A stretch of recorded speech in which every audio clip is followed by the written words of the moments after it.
Good morning, students. Today's topic is esophagus. We all know that esophagus is a muscular tube which is also called as the food pipe. 11, 12, we've all read what is esophagus. So it's a muscular tube which originates at the level of C6 vertebral level or the cricoid cartilage. Now, cricoid cartilage is a part of the laryngeal cartilage group. All the laryngeal cartilages, they are divided, and cricoid cartilages is one of the cartilage. So it originates at the level of C6, the vertebral level, or behind at the level of cricoid cartilage. Pay attention at this diagram. This yellow tube that we've made is the muscular tube of esophagus. This is the cricoid cartilage. So at the level of cricoid cartilage or at the level of C6, that is from where the pharynx, the lower end of pharynx continues down as the esophagus at this level of C6. Esophagus is a long muscular tube which is around 25 centimeters in length. We've seen the originating part, that is at the lower end of the pharynx at the level of C6. It finally terminates at the cardiac end of the stomach, which is in the abdomen. So esophagus is a big muscular tube which traverses through the superior mediastinum, the cervical part, superior mediastinum, the posterior mediastinum, and the initial part of the abdominal cavity. Okay, so it's a long tube, 25 centimeters, which is divided into three parts for explanation. Originates at the level of C6, cricoid cartilage, terminates at the level of T11.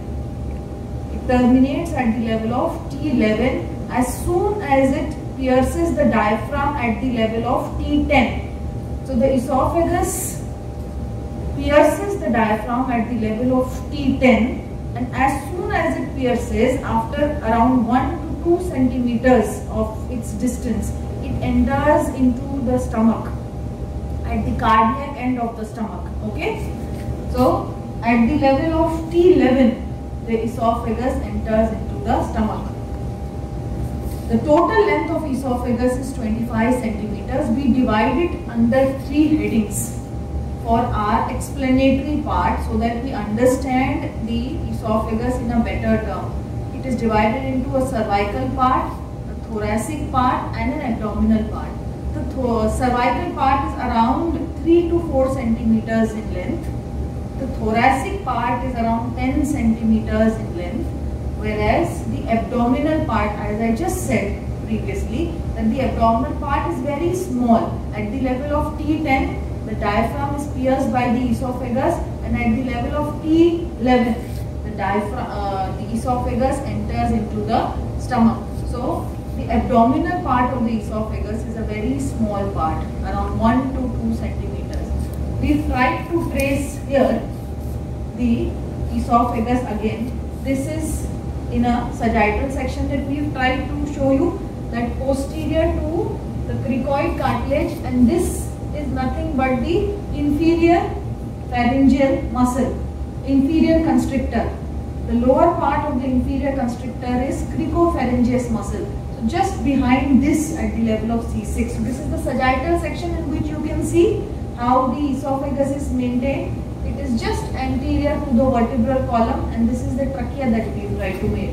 This is a coronal section of esophagus where we try to show you how the esophagus is starting here and terminating this part, at this part. Okay. Now if you can just appreciate, the curvature of the esophagus. This white structure is esophagus. This is the trachea with the cartilaginous rings. This is the aortic part. This is the right principal bronchus. This is the left principal bronchus.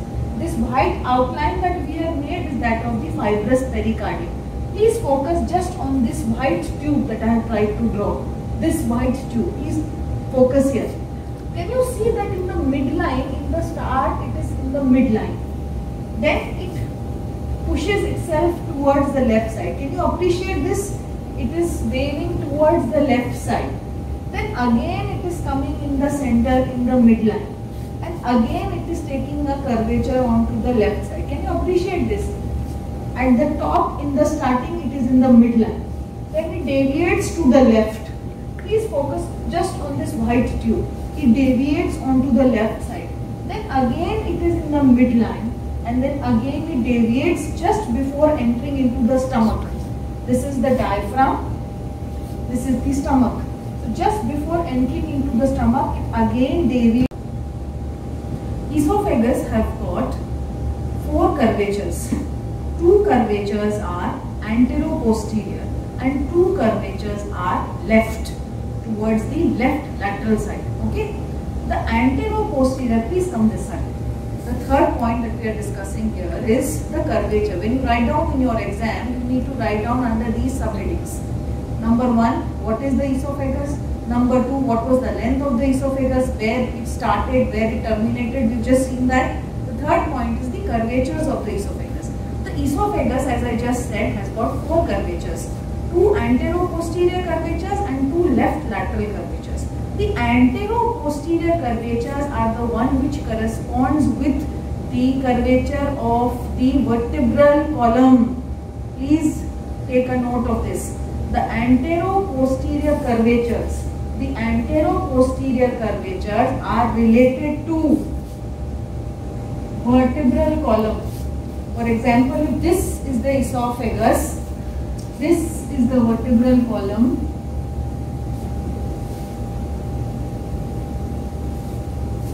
Antero-posterior curvatures will be in relation to that of the cervical column or the vertebral column. So the first antero-posterior curvature is the one which is defined by this cervical vertebral column. The way the cervical vertebral will be, that is the same way esophagus will lead itself. And the way the thoracic curvature will be, the esophagus will lead itself that way. So the first curvature that you have to remember is the antero-posterior curvature. The antero-posterior curvature, please remember, it is related to the cervicothoracic curvature of the vertebral column. Please remember, it is nothing but जैसे जैसे road जाएगी वैसे वैसे उसके ऊपर गाड़ी चलेगी. तो रोड हमारी है वर्टिब्रल कॉलम, सर्वाइकल और थोरैसिक कर्वेचर हमारे उसमें है. तो जिस तरह सर्वाइकल एंड थोरैसिक कर्वेचर जाएगा उसी के ऊपर इसोफेगस रन करेगा. So the antero posterior curvatures are related to the cervicothoracic vertebral column. Vertebral column, cervico-thoracic vertebral column. Now next we come down to what are the lateral curvatures. The lateral curvatures of esophagus are always onto the left side. They are never on the right side. There are two lateral curvatures which are both on the left side. Please try and understand this. I told you that esophagus is in midline at 2 points. Esophagus is in midline like this in the center in 2 points. First, where it starts at the level of cricoid cartilage. First, at the start of the cricoid cartilage. Next, it is in the midline. Can you see here? It is in the midline straight. This is at the level of T5 to T7. T5 to T7. So esophagus will be placed in center at the start and at the level of T5 and T7. The rest, the esophagus is always deviated towards the left side. So यहाँ पर बीच में है और यहाँ पर बीच में है. बाकी दो पूरी तरफ esophagus बाईं तरफ left side में deviated है. Please appreciate the diagram. Here in the start, here in the midline from T5 to T7, it is in the midline. Rest, it is deviated to the left. So the first curvature will be between the starting point and the T5, T7. It will be deviated towards the left side. Second, after the T7, it has to enter into the stomach. So when it enters into the stomach, it is again deviated to the left side. So this way it forms 4 curvatures. 2 curvatures which are antero-posterior, which are related to cervicothoracic vertebral column. So the way the cervix and cervical column and the thoracic column will be present, the same way the esophagus will be present. And 2 lateral deviations which are present always on the left side. Please remember, they are not present on the right side. And how the left side is maintained? In the start, it is in the midline, between T5 to T7 in the midline. The rest, both the places, it is towards the left side. Okay? So this is how we define the curvatures of the esophagus. Now we shall go on to the next important point, which is constrictions of the esophagus. Okay, now let us go down to what are the constrictions of the esophagus. This is a very important topic, constrictions of the esophagus, often asked in exam separately also. As a long question in esophagus, you need to write down about the constrictions. There are 4 constrictions of esophagus which start from the start till the end, and there are 2 constrictions which are present in the between. Let us divide them into the cause, why they are forming, the distance, and the vertebral level at which they are going to be found. Now, first thing first, the distance of the constriction of the esophagus is counted not from the originating part of the esophagus, because when we are doing endoscopy, we are inserting a pipe from the mouth which is going to go inside. So the surgeons have to be told in advance that at this level you are going to face a constriction, so you need to be more careful. So how are they going to calculate? From here it is not possible for them to calculate. अंदर जाके तो कोई पता नहीं कर सकता कि constriction इस level पे कहाँ आ रहा है. So for the ease of diagnosis or the calculation of the constrictions, they are counted from the upper incisor teeth. Here, the 2 incisors teeth we have, upper row and the lower row. So the upper row of the incisor teeth, this is the one from where the counting of the centimeters of the esophagus is taken place. Now, some students will ask, why this? Why not this? Which one of these 2 jaws is more stable? This or this? Definitely this one. The one which is the maxillary part, it is stable because it is a part of the cranium. The jaw always moves. So from a mobile point, in case if I am starting to draw it like this, then this point is going to shift. If I am clenching my teeth, this point is going to shift. But this point, that is the upper incisor, is always going to remain stable. Therefore, the counting of the esophagus always takes from the upper central incisor teeth. So, the distance of the constrictions are counted from the upper central incisor teeth. First constriction that comes is at 6 inches. Let us write. The first constriction comes at the level of 6 inches. It comes at the vertebral level of C6.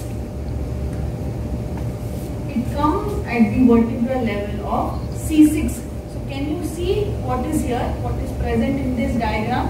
I told you this is the inferior constrictor of the pharynx. That is the inferior constrictor muscle of the pharynx. And this part, that is the lower part, this part is nothing but the cricopharyngeus muscle.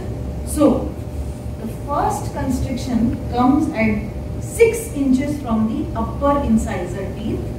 It is at the level of C6 and the cause is cricopharyngeus muscle.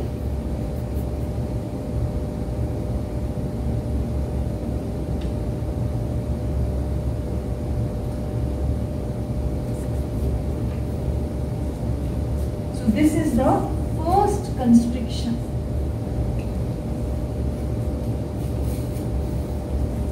First constriction at the distance of 6 inches from the upper incisor teeth at the level of C6 due to the muscle of the inferior constrictor group, that is cricopharyngeus muscle. Understood? Now let us come down to the second part. The second constriction is due to the arch of aorta. Can you see this? This is a schematic diagram that we have tried to show. Please come here. Can you see this arch of aorta? This arch of aorta is looping around the esophagus. So when this arch of aorta loops around the esophagus, it also causes a constriction. This constriction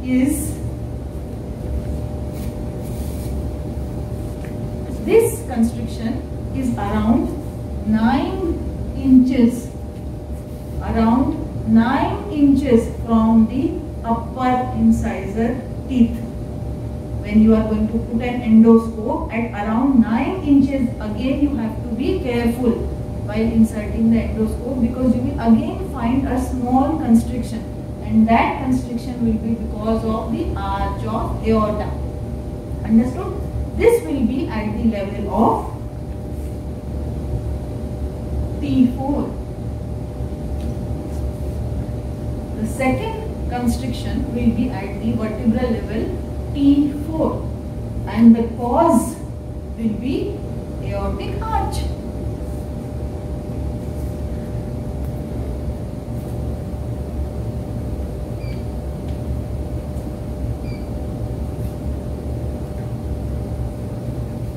This is the second constriction.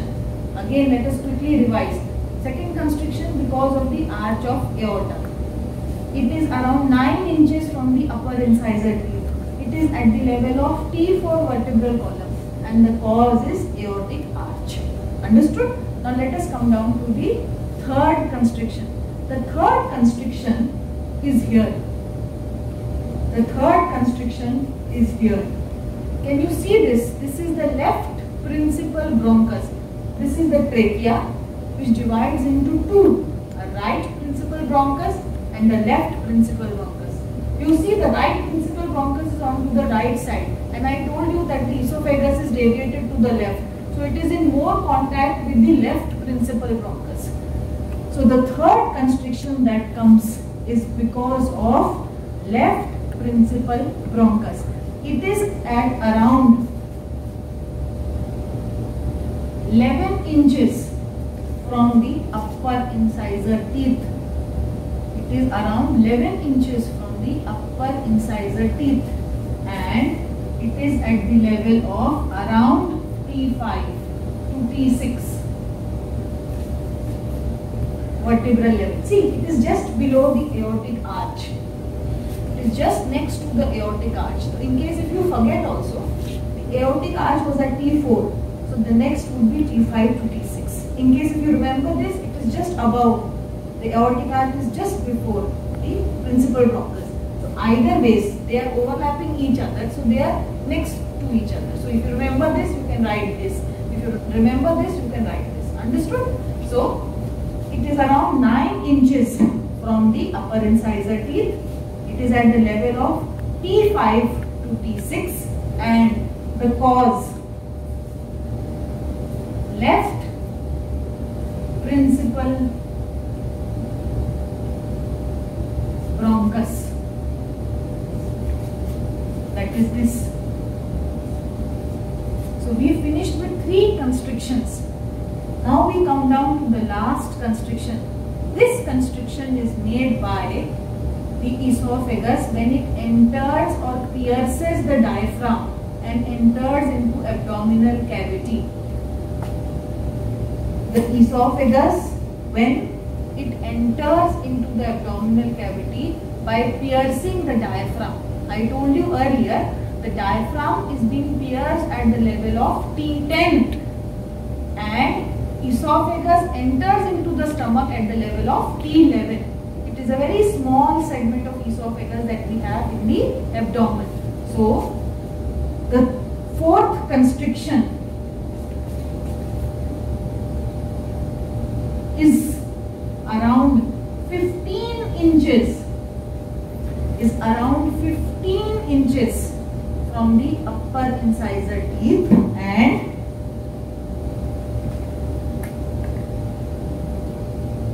it is at the level of T10. It is at the level of T10. The cause is diaphragm.